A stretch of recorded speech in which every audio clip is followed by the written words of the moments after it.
فلا وربك لا يؤمنون حتى يحكموك فيما شجر بينهم ثم لا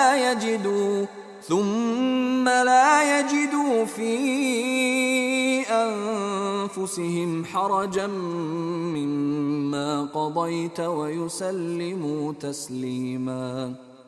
سو قسم ہے تیرے پروردگار کی، وہ ایماندار نہیں ہو سکتے جب تک کہ تمام آپس کے اختلاف میں آپ کو حاکم نہ مان لیں.